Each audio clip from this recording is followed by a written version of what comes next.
Hi everyone, and welcome to episode 15 of the Life in Norway show. Thanks for all the great feedback on the last episode with Marit from the NRK and BBC podcast Death in Ice Valley. Many of you have told me you've started to listen to her show since the interview and are really enjoying it.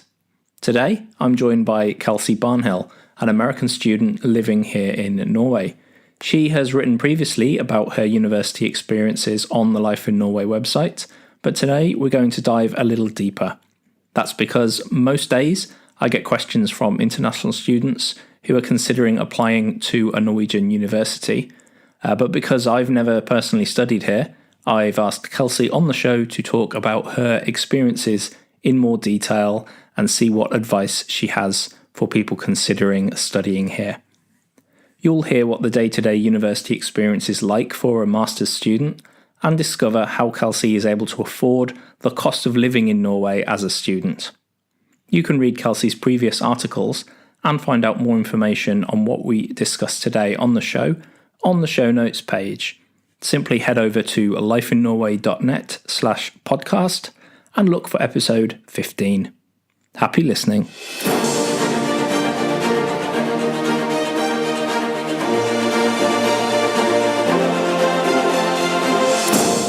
I'd like to welcome Kelsey Barnhill to the latest episode of the Life in Norway show. Kelsey, welcome. Hi, David. Thank you so much for having me. It's not a problem, and I'm looking forward to this episode because, as we were saying just before I hit record, I get a lot of emails from students planning to come to Norway and those considering making an application with all manner of questions about what to expect in Norway as a student. There's concerns about the climate, about cost of living, about finding a job, finding somewhere to live, all these things. So I'm really looking forward to hearing some of your top tips. But first, could you tell us a little bit about where you're from and what you're doing in Norway right now? Sure. I'm from San Diego, California, and I am a master's student here in Norway at the Norwegian University of Life Sciences. And I'm taking my master's degree in tropical ecology and management of natural resources. Tropical ecology, that is quite specific. Is that something that is difficult to do in the US? Is it a specific niche that Norway does well, or? It is. Norway is one of the only universities in Europe and certainly within the world as well that specializes in tropical ecology. So it's quite funny to go from sunny San Diego to cold, snowy Norway to study the tropics. But I just had great opportunities at this university. I was able to go to Hawaii to do my master's thesis and had the opportunity to travel to Brazil through the school for a field course in tropical rainforest ecology. Interesting stuff. I'd like to dig a little deeper here. Why is a university in Norway researching tropical ecology? Do you have any idea about the background of the school and how that came to be?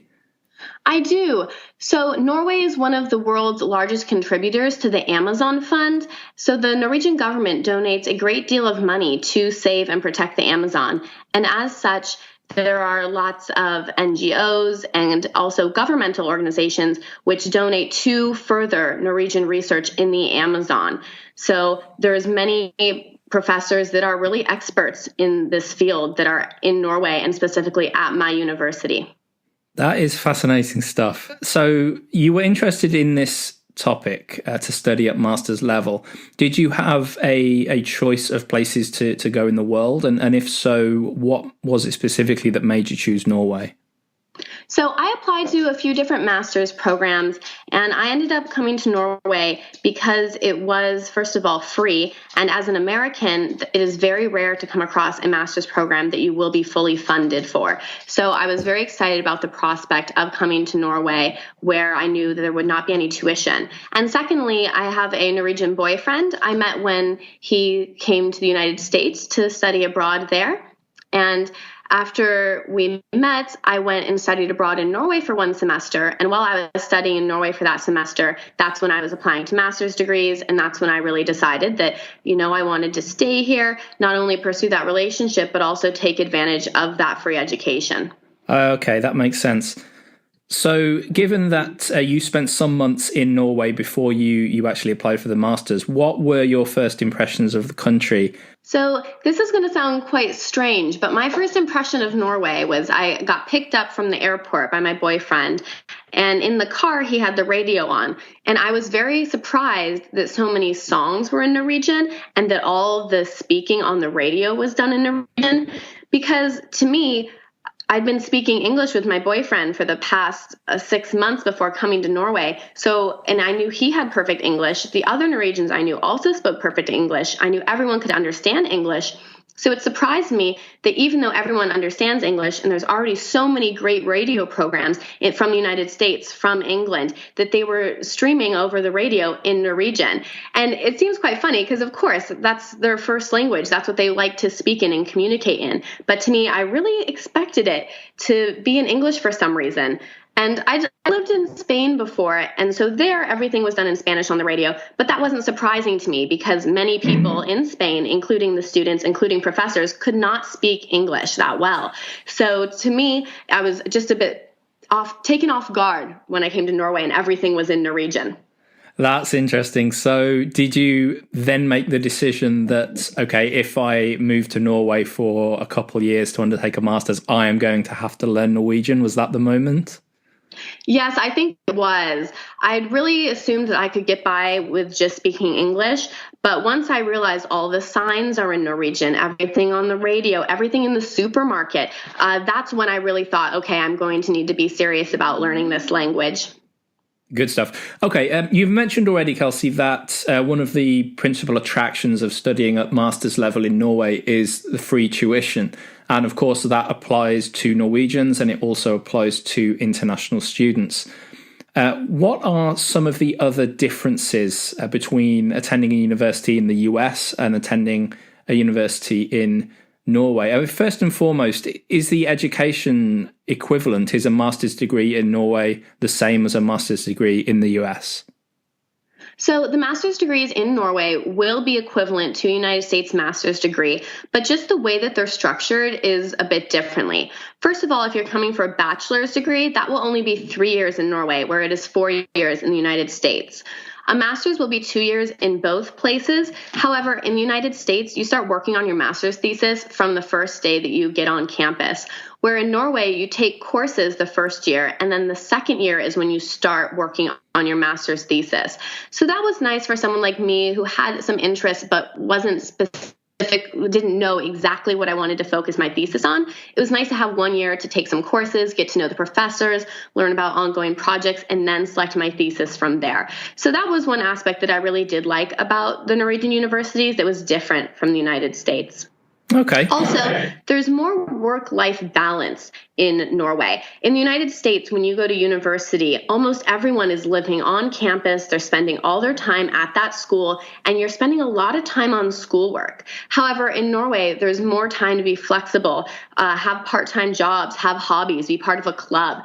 So I like that aspect of Norway schooling as well, because it's nice that school is not your entire life.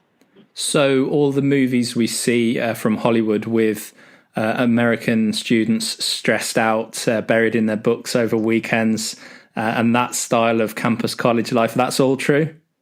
Yes, it was for me at least. I can't speak for everyone, but it's different. In Norway, you're just going to normally just have one exam at the end of the semester, where in the United States, it's every few weeks you have an exam in another class or you have another paper due. So the work is constant in the United States, where in Norway, you normally do not have that much to do until you hit the end of the semester, and then everyone just spends 2-3 weeks shut in their room studying. Okay, so I have to ask this question now. Is it easier to get a master's degree in Norway than one in the US? That's a tough one.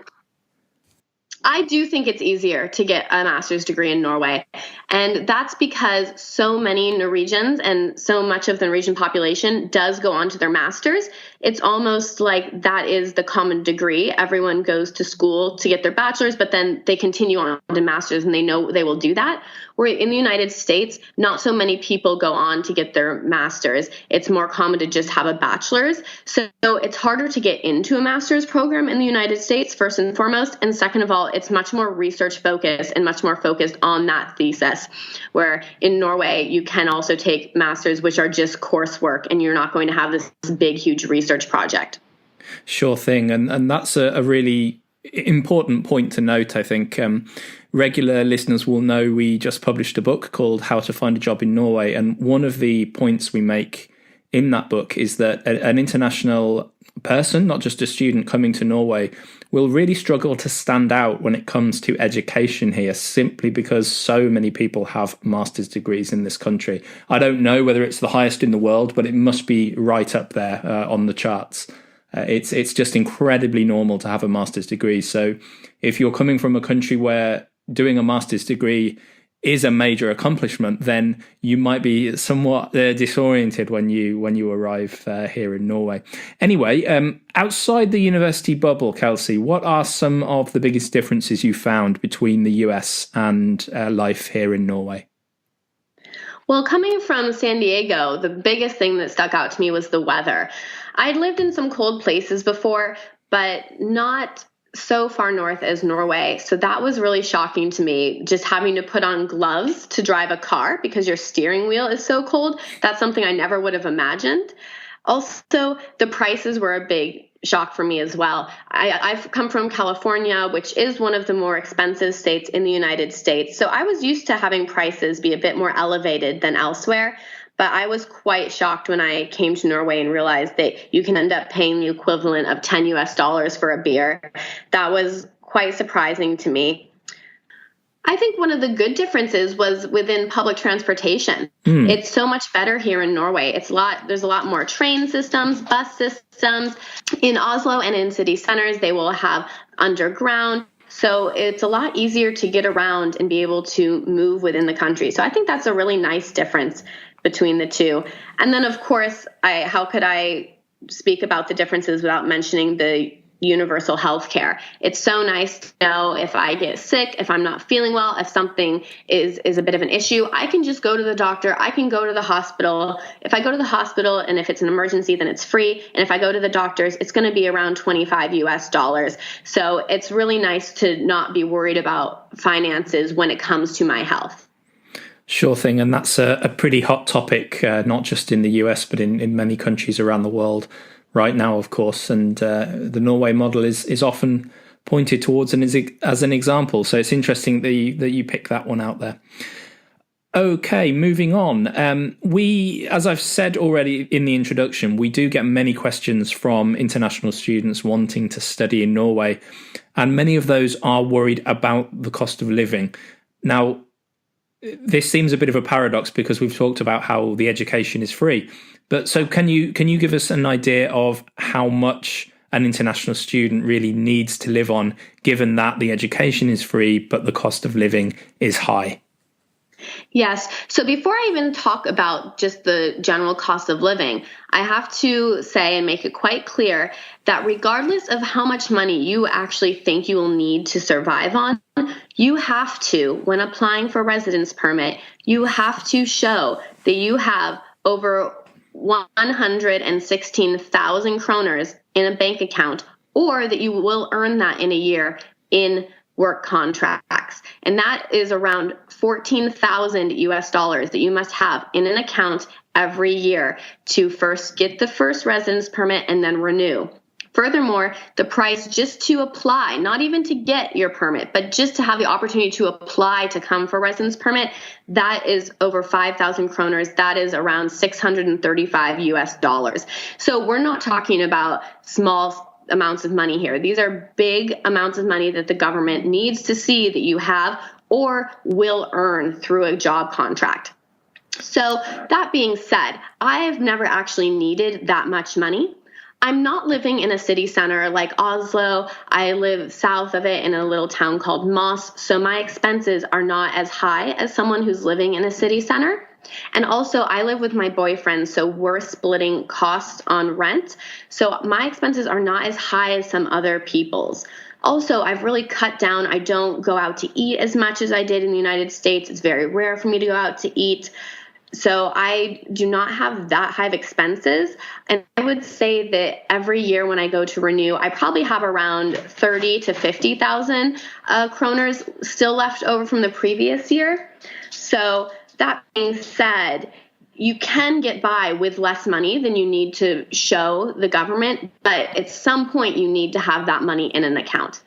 That's an interesting process to talk about then, because it sounds as if what you're saying is if you have the money to get the residence permit, then you probably have enough money to live on.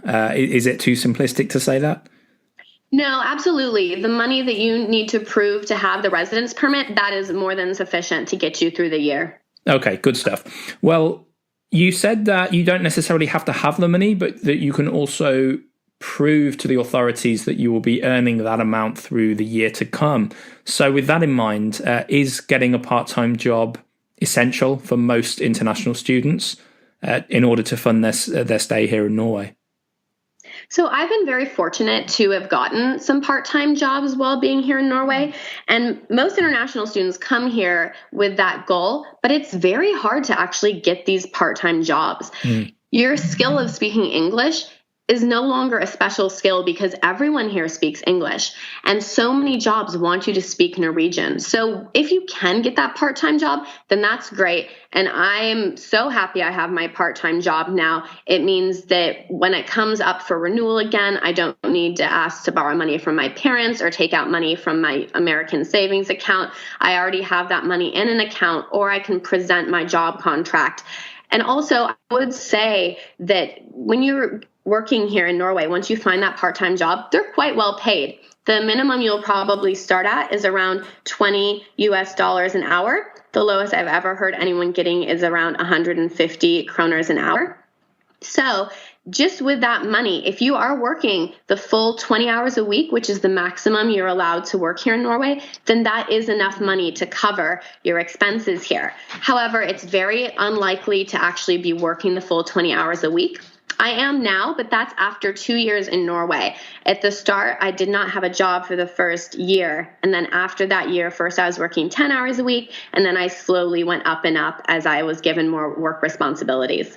Sure thing. I think it's a bit of a chicken and egg situation, isn't it? Because some of the people emailing me are asking, how can they secure a job before they arrive so that they can show the authorities the job offer? Well, that's unlikely to happen. First and foremost, because of the language situation. I mean, I don't know. I run in the business and entrepreneurial communities here in Trondheim, and I don't really know anyone who would employ somebody from outside Europe for a part-time job with no language skills and never having met them. It's just not really a realistic possibility. But like you say, once you're here, once you've started learning the language, once you've been working for a year or so, you can increase those hours. Yes, I definitely agree to that. And I also want to say I do speak English at my jobs. However, for one job in particular, I do not think I would have gotten that position if I didn't speak Norwegian. And that's my job part-time as a fitness instructor.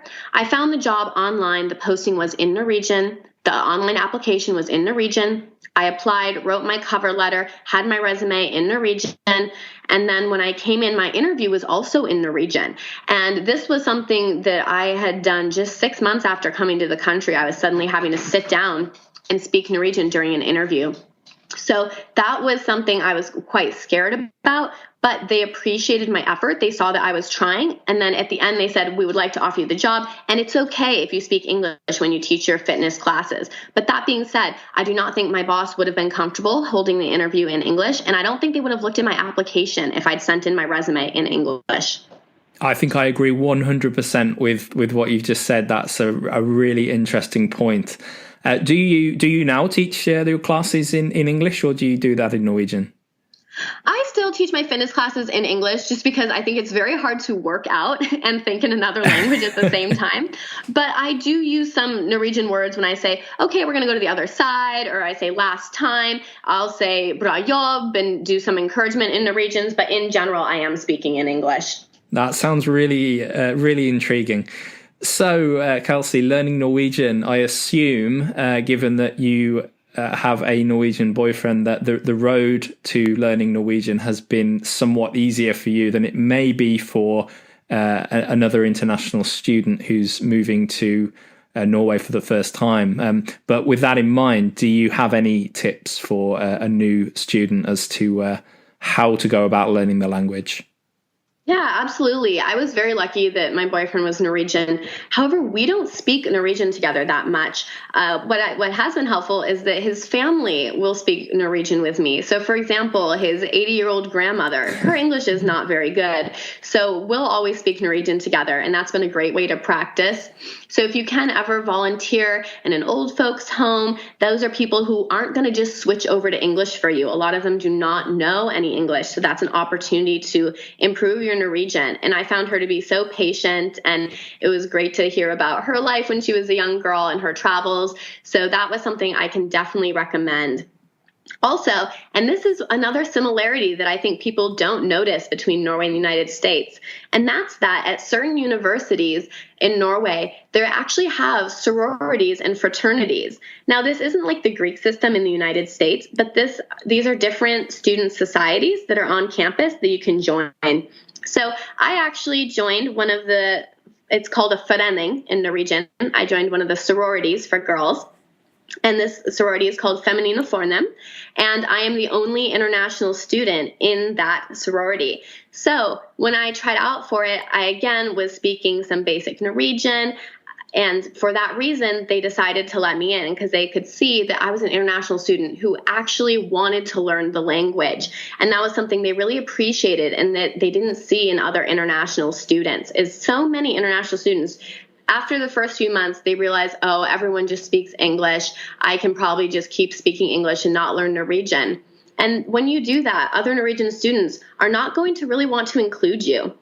But by joining this sorority, I have been able to make so many friends and really improve my Norwegian. That is the number one thing that has improved my language skills, is just speaking with my peers, with friends in informal settings, going to sorority parties and meeting other forenings and speaking to people in those societies as well. And everyone's always so surprised that there's an American girl in one of the sororities on campus. But, that really was the best decision I made when coming to Norway. So I would do it 100 times, and I would recommend anyone who is at a university which has these societies to just try to join one. The girls were very welcoming, and they were very happy to have an international student join. Interesting stuff. That sounds to me like a fantastic tip for anyone about to start studying here in Norway. It also demonstrates that perhaps student culture in Norway is not that different from the US, or is maybe drifting closer to the US than it has previously been. I'm not sure if you agree with that, but could you talk a little bit about your daily routine on campus? What is the teaching like? What is your structure of your day like? And what is the day-to-day university experience like compared to the US? Sure. So in the United States, I was often on campus every single day of the week and usually would have 2 or 3 classes a day. So I'd be on campus maybe around 6 hours a day, more if I had a lab class. In Norway, I've never had classes more than 3 days a week. And I usually would only have 1 or maybe 2 classes on that day. And each class is usually around 2 hours and is normally just once or twice a week. Where in the United States, sometimes you would even get classes that are 3 times a week. So you're not spending as much time on campus. However, with these courses, you often have some spare time in between them where you can go to the library and sit and work on any of your assignments. A normal day for me usually starts, I'll go to school around 8 in the morning, have my class from 8 to 10. If I'm working that day, then from 10 to 12 or 10 to 2, then I may be in my school's writing center where I work, and I'll be helping assist students with any English papers that they have received that they need some help with. And then afterwards, I'll go to my class from 2 to 4, and then I'll be done for the day, and I'll either head home or I'll head off to the gym where I teach my fitness courses. And then once a week, I'll have a sorority meeting where I will go over to the sorority house. We'll either have a formal meeting, or maybe we have a informal vorsh, which is pre-drinks with another society, or we'll even have a party. It sounds to me, Kelsey, like you're pretty enamored with university life in Norway. Yeah, definitely. I really like it. And I just think that it's so nice that if you're having a tough week, you can just go ahead and kind of take a step back and just go to the classes you really need to focus on, because in so many courses, you're not required to go every single day. And so if you need to turn your focus from one course to another, you have the opportunity to do that. And you don't have that in the United States. If you miss one or two classes in America, you can either be taken out of the course, or you can just have missed so much material that there's no way to catch up. Okay, so what are the prospects after your master's degree? Do you have any plans? Is there much call for tropical ecology experts in Norway, or will you have to move somewhere else for a job? I'm not sure yet. I would really like to continue with my education and pursue a PhD. So I'm not sure if that will be within Norway or elsewhere. I'm really looking for European PhD opportunities, since those careers are treated more like a job here, where in the United States you're seen more as a student. If you go ahead and get into a PhD in Scandinavia, in Europe, you're treated like an employee. You get time off. You're only expected to work those 40 hours a week, not spend the crazy all-nighters that you'll have to pull in the United States. So I'm really hoping to stay here and continue on with my education. There are some opportunities for me if I do not get into a PhD immediately, and that's that in Norway you can get a 1-year job seeking permit. So that's after you've completed your degree, you can stay on in Norway for 1 year on a residence permit and just be actively seeking jobs which are related to your field. So for example, they have the Rainforest Foundation here in Norway. That's one job opportunity that I could possibly have, as well as working in a lab in a university setting. Interesting stuff. And we should also say, of course, another benefit of doing a PhD is the essentially professional salary that comes with it. I mean, it depends on your field, but I've seen PhDs with salaries of, doing a quick conversion in my head, $40,000, maybe $50,000 in certain fields, which again is unheard of in many countries around the world.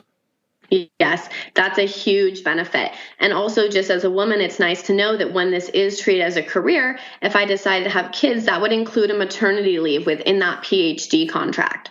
Kelsey, I think we're about done with the topic of the show, but before I let you go, I do have some standard quickfire questions, which I ask every guest. Before I move on to those, though, is there anything else you'd like to add about university life in Norway?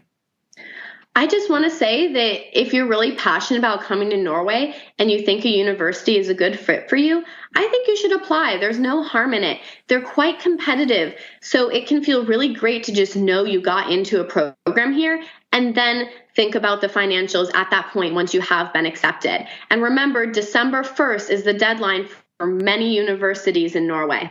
That's good information, Kelsey. Thanks for that. And especially about the chances of success when you apply for a program in Norway. Because the tuition is free, and I assume that is the reason more than anything else, most programs are extremely competitive. So, I've heard rumors of 10 to 1 in terms of applications to success, maybe even higher in some programs. So you're probably right. It's worth putting in the application, and then if you're successful, then figuring out the financial situation as to whether you can afford it. Okay, these quickfire questions then, Kelsey. Quick answers, please. What is the best thing about living in Norway? Have to go back to that free healthcare. I feel like there's not too many things to worry about. And what is the most challenging thing about life in Norway? I'm interested in this one because I don't think we've really talked about too many of the negative aspects of life here. I would definitely say making friends. If I had not joined a sorority on my campus, I would have one close friend, and that girl is American. So I don't think I would have any Norwegian friends if I had not joined that society. Finally, where is your favorite place in Norway? I have two favorite places in Norway. The first is a skiing place called Skihyttamos. It's a beautiful place where you can go cross-country skiing, which is a sport I picked up here in Norway and I absolutely love. And my second favorite place is in Oslo, right in front of the palace at Christmas time when they have their big Christmas market, Juli Vinterland. It's just amazing. They have an ice skating rink, a Ferris wheel, and all sorts of goodies you can buy at the market.